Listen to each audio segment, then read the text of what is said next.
समस्त अपा भाई मानक मोर गुरुस्वामी मैं आशा करी समस्ते से गुरुस्वामी आशीर्वाद भलरे थे। आज मु विचार कली जे आम अपा भाई मानक किछि सतर्क करेबी। वर्तमान जो समय चली मालिका को नेकी एवं ठाकुर भी आमर 50 खंड चरम आम मान विभिन्न भावरे संबोधन करी बुझे कर्मधारा नित्य कर काल आसिला कराल आसी काऊ कोइली को जना बेल थाओ बाबू बाट बणा जमती न हवा से कहते। कलिजुग बर्तमान शेष समय रे अछि समस्ते किंतु कलिजुग शेष हब बोली कहार धारणा नहीं, कहार विचार नहीं। केवल आमर गुरु भाई भौणी माने एसबू जानती से विभिन्न जगह को सत्संग रे धाई जाती भगवान कल्याण पाई एवं भगवान को तांको चरण रे केमती स्थान टिके मिलू से आशा समस्ते आशायी होइके अछंती। किंतु अन्य सारा समाज रे आमर टोटाल ओडिशा रे विभिन्न प्रकार मनीष अछंती। समस्ते जानी देखुंट ठाकुर वीडियो विपिन भाई विभिन्न कथा कहते जे ठाकुर केशव चंद्र ही श्री जगन्नाथ ठाकुर, किंतु कहीं ठाकुर को आमर बुझी पारना कहीं धरी पारना न धरिबार कारण भी तांकर भाग्य बोधे नाही। किंतु वर्तमान जो कलिर शेष समय अच्छी आमर समस्त अपा भाई माने कर्मधारा नित्य कर 12 अपना मार कारण भगवान निजर भणजा को भी छाड़ी नथिले। आमे किए आम तो गोटे गोटे धूली सामान फुंकीदेले उड़ी जावा। ठाकुर भी एमती लिखिं फांकीदेवी फंकार पड़ीजी बोली। तेणुकरी भगवान को आम नित्य कर्मधारा तांकर कर्मधारा हिसाब से रहिबा, दश मोदक पालन करिबा। साधारण जदि आम क्या पचारिबा इना भाई कलिजुग सरीब कि साधारण मनीष जे कहब नाई कलिजुग तो सरीबार नहीं किसी नहीं। जदि टिके शास्त्रज्ञ लोक कहीं थे तांको जदि पचार कलिजुग सरीब कि अरे कलिजुग तो 4,32,000 एबे तो मात्र 5,000 होइछि तो कलिजुग कुआड़ सरीब आहरी मध्य अच्छी से माने भावते कलिजुग सरीबनी आ विभिन्न आहरी बहुत बयस अच्छी कलिजुग शेष हबार। किंतु कलिजुग केबेडू सरिलानी जेबे भगवान आसिले से दिन सत्य जुगर प्रारंभ हो गला कलिजुग शेष हो आसिलानी। आउ जहाँ आपण माने मालिका अनुसार जानी थे 27 मसीह आमर बोधे लास्ट यज्ञ अच्छी से यज्ञ पर कर्मकांड सब भगवान रचिदेवे भलसे।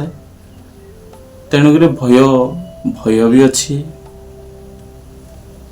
आउ दुख भी लगुच कारण संसार कहारी निस्तार ना एमती भी ठाकुर लिखिं। तेणुक बाध्य 50 खंड चरम ठाकुर सदाबले कहते कर्मधारा को टाण कर बोली। आम कर्मधारा किंतु यदि टाण न करिबा तेबे विभिन्न प्रकार रोग व्याधि भी आसुची आपण माने जानिचंती। तेणु आम कर्मधारा सदाबले करिबा, बीज मंत्र जप करिबा, नाम जप करिबा, हरे कृष्ण महामंत्र तारका मंत्र जप करिबा।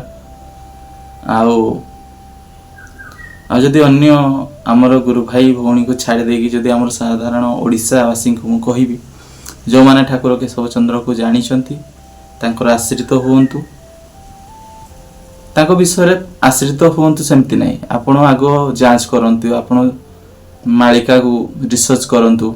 तापर आ गोटे पॉइंट कथा आमर ओडिशार गजपति तांको भी पचारि परिबे ठाकुर केशव चंद्र किए। आपणकर मुख्यमंत्री वर्तमान मोहन चरण माझी तांको भी पचारि परिबे। विभिन्न बड़ बड़ खास हम आपन को बेटर हम गजपति राजा को आप पचारे ठाकुर केशव चंद्र किए कारण तांको ठारू से ठाकुर को से मागी 342 भाषा सी लिखिकी देइथिले। तो आम ठाकुर समस्त भाषा मध्य जानूले। तो भगवान जी सी ही तो सब भाषा जानती ना। किंतु साधारण लोक ତାଙ୍କୁ ବୁଝି ପାରିନି କି ଜାଣି ପାରିନି। ଯେମିତି ଆଜି ଆମେ ଜାଣୁଛେ ଠାକୁର ଶ୍ରୀକୃଷ୍ଣ ଜଣେ ଜନ୍ମ ହେଇଥିଲେ ଦ୍ୱାପର ଯୁଗରେ, ଆଉ ସେ ଯାହା ଯାହା ଗୋପରେ ଲୀଳା କରିଥିଲେ ଆଜି ଆମେ ଜାଣୁଛେ ଟିଭି ସିରିଏଲ ଆଦି ମାଧ୍ୟମରେ। ସେଇଭଳିଆ ଠାକୁର କେଶବ ଚନ୍ଦ୍ର ତ ଆସିଥିଲେ, ତାଙ୍କର ପାୱାର ନେଇକି ଆସିଲେ। ସିଏ ଆସିଲେ ବୋଲି ସବୁ ଟିଭି, ଫ୍ରିଜ, ୱାସିଂ ମେସିନ ସବୁ ହେଲା, ଫ୍ୟାନ୍ ଫ୍ୟାନ୍ ସବୁ ବୁଲିଲା।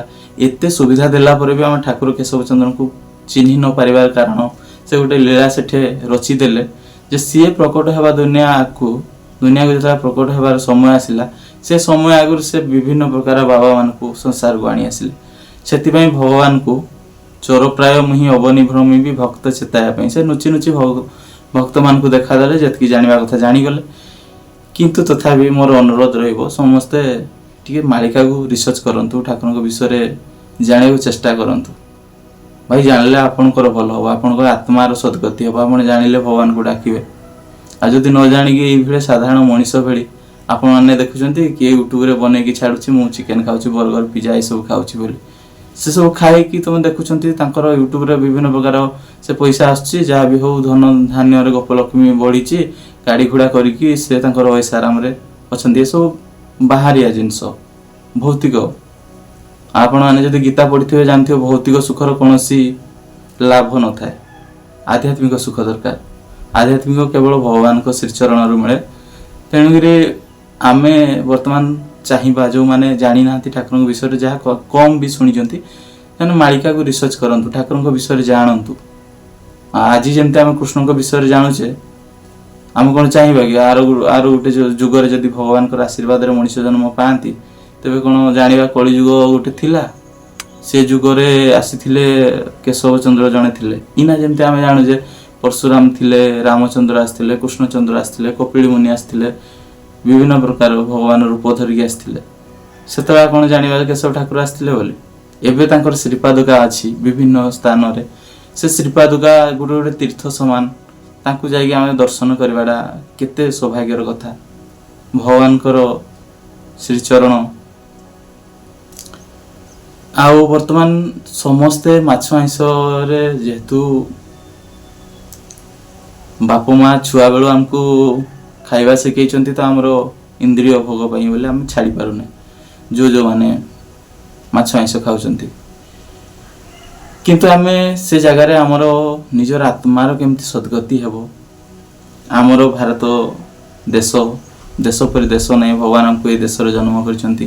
ଉତ୍କଳ ଭଳିଆ ରାଜ୍ୟ ଗୋଟେ ଦେଇଛନ୍ତି, ଯେଉଁ ରାଜ୍ୟରେ ଭଗବାନ ଶ୍ରୀ ଜଗନ୍ନାଥ ଅଛନ୍ତି। ଆଉ ସେ ରାଜ୍ୟରେ ଆମେ ଜନ୍ମ ହେଇଛେ। ସେ ଜଗନ୍ନାଥ କ'ଣ ଚାହାନ୍ତି ଆମେ ଚିକେନ ମଟନ ଖାଇକି ଏମିତି ହଉ ବୋଲି? ତାଙ୍କ ମନରେ କ'ଣ ଦୁଃଖ ନାହିଁ? ତେଣୁକରି ସେ ଯେଉଁ ଏତେ ଦୁନିଆକୁ ଯେଉଁ ଏତେ ସୁପ୍ରସାରୀ ଡେଭଲପ୍ କରିଛନ୍ତି, ଡେଭଲପ୍ କଲା ଫଳରେ ଆପଣମାନେ ସେମାନଙ୍କୁ ଭୁଲିଗଲେ, ଠାକୁରଙ୍କୁ ଭୁଲିଗଲେ। ତ ବର୍ତ୍ତମାନ ସେଇ କଳିଯୁଗର ଶେଷ ସମୟ। ତ ଶେଷ ସମୟରେ ଭଗବାନଙ୍କୁ ଆମେ ଚିହ୍ନିବା ଉଚିତ, ତାଙ୍କ ଶରଣକୁ ଯିବା ଉଚିତ। ଆଉ କଳିର ଏ ଶେଷ ସମୟରେ ଭଗବାନଙ୍କୁ ଜାଣିକି ତାଙ୍କ ଶରଣରେ ଗଲେ, ଯେମିତି ଅଜାମିଳ ପାପୀ, ତାର ପୁଅର ନାଁ ନାରାୟଣ ଥିଲା, ଭଗବାନ ନାରାୟଣ। ତ ଥରେ ନାରାୟଣ ଡାକିକି ସେ ମୁକ୍ତି ହେଇଯାଇଥିଲା। ଆହୁରି ତ ବହୁତ ଦିନ ଅଛି, 2027। ଆମେ ଆଜିଠୁ ବି ଧାରା ନେଇକି ଯଦି ଭଗବାନଙ୍କୁ ନୀତି ନିୟମରେ ରହିଲେ, ଭଗବାନ ବି ଲେଖିଛନ୍ତି ଚରମରେ, ଏବେ ବି ସମୟ ଅଛି। ସେଇଭଳିଆ ଆମମାନେ ଧାରା ନେଇଯିବା, ଧାରା ନେଇକି ଠାକୁରଙ୍କର ଶ୍ରୀଚରଣ ଆଶ୍ରିତ ହେବା। ଆଉ ଏବେ ବି ଠାକୁରଙ୍କର ପ୍ରଚାର ପାଇଁ ବୋଲି ଆମର ହିନ୍ଦୀରେ ବହି ଆସିଗଲାଣି, ସବୁ ବିଭିନ୍ନ ରାଜ୍ୟମାନଙ୍କୁ ଯିବାର ଅଛି। ଆଉ ଯଦି ଆପଣମାନେ ଲକ୍ଷ୍ୟ କରୁଥିବେ ପ୍ରେମାନନ୍ଦ ବାବାଙ୍କ ସତ୍ସଙ୍ଗ, ସେ ଗୋଟେ ମହାନ ଆତ୍ମା। ତାଙ୍କର ସାନ୍ନିଧ୍ୟରେ ସମସ୍ତେ ରାଧାକୃଷ୍ଣ ସେଇ ଜଣେ। ତାଙ୍କୁ ଧାରା କରିକି ତାଙ୍କ କଥା ଶୁଣିକି ବିଭିନ୍ନ, ତାପରେ ମଝିରେ ପୁଣି ସମସ୍ତେ ଭୟରେ ଅଛନ୍ତି, ଅର୍ଥାତ୍ କରୋନା ଆସିଗଲା ମଝିରେ। ପ୍ରେମାନନ୍ଦ ବାବା ପୁଣି ତାପରେ ବାହାରି ଆସିଲେ ସଂସାରକୁ। ତାପରେ ଭଗବାନ ଦେଇଛନ୍ତି ଯାହା ଆମକୁ ଲାଇଭରେ ବି ଆମେ ଦେଖୁଛେ, ସବୁ ପ୍ରେମାନନ୍ଦ ବାବାଙ୍କର କଥା ଶୁଣିଲା ପରେ ମଣିଷର ଆତ୍ମା କେମିତି ଶାନ୍ତି, ଆତ୍ମାକୁ କେମିତି ମୁକ୍ତି କରାଯାଏ, ସେ କଥା ଜାଣିକି ସମସ୍ତେ ପ୍ରାୟ ଆଜିକାଲି ଆପଣ ଦେଖିବେ ସମସ୍ତଙ୍କର ଗଳାରେ, ବେକରେ ଗୋଟେ ତୁଳସୀ ମାଳା ଏମିତି ଦେଖାଯାଉଛି। ଆଉ ସମସ୍ତେ ପ୍ରାୟ ସେଇ ଭଗବାନଙ୍କର ଆଶ୍ରିତ ହେଇଗଲେଣି। ବାକି କିଛି ଅଛନ୍ତି ଆଉ, ସମସ୍ତେ ତ ଧର୍ମୀ ହେବେନି ନା, ଯେତିକି ଧର୍ମୀ ହେବା କଥା ହେବେ, ଯେତିକି ଅଧର୍ମୀ ହେବା କଥା ହେବେ।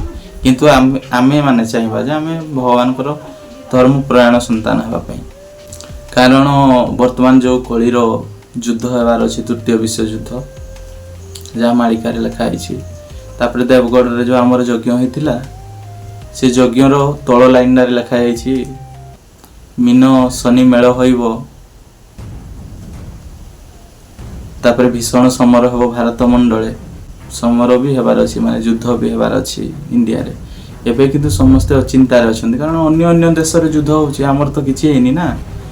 ତ କାଳ ଯେତେବେଳେ ତାର ଖେଳ କରିବ, ଭଗବାନ କେଶବ ସୁନ୍ଦର ଯେତେବେଳେ ଖେଳ କରେଇବେ ନା, ତ ବାଧ୍ୟ ଅଚ୍ୟୁତାନନ୍ଦଙ୍କର କଥା ହୁଏତ ସେ ମିନ ଶନିରେ ନ କରିକି ବି ତାପରେ ବି କରିପାରନ୍ତି, ହୁଏତ ମିନ ଶନିରେ ବି କରିଦେଇ ପାରନ୍ତି ଯୁଦ୍ଧଟା। କାରଣ ବାକି ଅଛି ଯେଉଁ ମହାଭାରତର ଯେଉଁ ଓଳିଏ ମାତ୍ର ଯୁଦ୍ଧ, ମିସାଇଲ ମାନଙ୍କର ଆପଣମାନେ ଜାଣିଥିବେ, ବାଲେଶ୍ୱରରେ ଠାକୁର ବି ଆମର ମିସାଇଲ ଲଞ୍ଚର ନିଜେ ମିସାଇଲ ବନେଇଥିଲେ, ପରମାଣୁ ନିଜେ ବନେଇଥିଲେ। ଆଉ ଆପଣମାନେ ଭାବୁଥିବେ ଯେତେ ସବୁ ସଂସାରରେ ବଡ଼ ବଡ଼ ଡିଜାଷ୍ଟର କଲାବାଲା ଜିନିଷ ସବୁ କିଏ ବନେଇ ପାରିବ? ଭଗବାନଙ୍କ ଛଡ଼ା କେହି ନାହିଁ। ବାଲିଆପାଳ କ୍ଷେପଣାସ୍ତ୍ରରେ ଭଗବାନ ତ ନିଜେ ଯାଇକି ସେସବୁ ପରମାଣୁ ବନେଇଛନ୍ତି, ଆଉ ସେଗୁଡ଼ା ପରୀକ୍ଷଣ ବି ହେଇସାରିଛି। ତ ଯୁଦ୍ଧ ହେବାର ଅଛି, ଯଦି ଭଗବାନ ଆସିଛନ୍ତି ଆଉ ପରମାଣୁ ବୋମା ବନେଇଛନ୍ତି, ମିସାଇଲ ବନେଇଛନ୍ତି, ତା ତ କିଛି ଗୋଟେ କାମରେ ଆସିବ ନା। ତ ଯୁଦ୍ଧ ବି ହେବାର ଅଛି ଆଗକୁ। ତ ଯୁଦ୍ଧ ଯଦି ହେବ, ସେଇ କାରଣରୁ ତ ଭଗବାନ କହିଛନ୍ତି ଯେ ଆଉ କର୍ମଧାରା କର। ଭାଇ ତୃତୀୟ ବିଶ୍ୱଯୁଦ୍ଧ କାରଣ ଦେଶ ଦେଶ ମଧ୍ୟରେ ହେବ କି? ସମଗ୍ର ଦେଶ ଭିତରେ ହେବ। ସେଇଟା କୁହାଯାଉ ତୃତୀୟ ବିଶ୍ୱଯୁଦ୍ଧ। ତୃତୀୟ ବିଶ୍ୱଯୁଦ୍ଧରେ ଭାଇ ବଞ୍ଚିଲେ ତ ପୁଣି ସତ୍ୟର ବିହନ ହେବ। ସତ୍ୟ ଯୁଗର ବିହନ ହେବା ପାଇଁ ଭାଇ କର୍ମଧାରା କର। ଯେମିତି ମହାଭାରତ ଯୁଦ୍ଧରେ ଶ୍ରୀକୃଷ୍ଣ ଭରତିଆ ପକ୍ଷୀକୁ ବଞ୍ଚେଇଥିଲେ, ସେମିତି ଯଦି କର୍ମଧାରା ଆମମାନେ କରିବା ତ ସିଏ ମାଲିକ ଲୋକ, ସିଏ ଯେଉଁ ଭଳିଆ ରକ୍ଷା କରିବା ଆଉ କେହି କରିପାରିବେନି। କିନ୍ତୁ ତାଙ୍କ ହାତ ଛାଡ଼ିଦେଲା ମାନେ ସର୍ବନାଶ ହେଇଯିବ। ତେଣୁକରି ଆଉ ଯଜ୍ଞ ବି ବହୁତ କମ୍ ରହିଲା, ଯଜ୍ଞ ବି ଶେଷ ହେବାର ଅଛି। ବାକି ମୁଁ ସମସ୍ତଙ୍କୁ କହିବି, ସମସ୍ତେ ସତ୍ସଙ୍ଗ ଯାଅ, ନାମ ଜପ କର, ଡେଲି କେବେ ଛାଡ଼ନି ଯେ ଆଜି ହଁ ଆଜି ଲେଟ୍ ହେଇଗଲା, ଆଜି କାହିଁ କର୍ମଧାରା କରିବି। ଡେଲି କର ଭାଇ, ଆଉ କର୍ମଧାରା କର, ନାମ ଜପ କର, ଭଗବାନଙ୍କୁ ଏନି ଟାଇମ୍ ଜପ। ଭାଇ ନାମ ଘୋଷିଲେ ସର୍ବସିଦ୍ଧି, ଖଣ୍ଡଇ ରୋଗ ଶୋକ ଆଦି, ହରିଙ୍କ ନାମ ଯାର ଶ୍ରଦ୍ଧା, ତାକୁ ନ ଲାଗେ ଭବବାଧା। ତେଣୁକରି ଏତିକି କହିବି, ଆଜି ପାଇଁ ଏତିକି ରହିଲି ଭାଇ ଗୁରୁ ସ୍ୱାମୀ।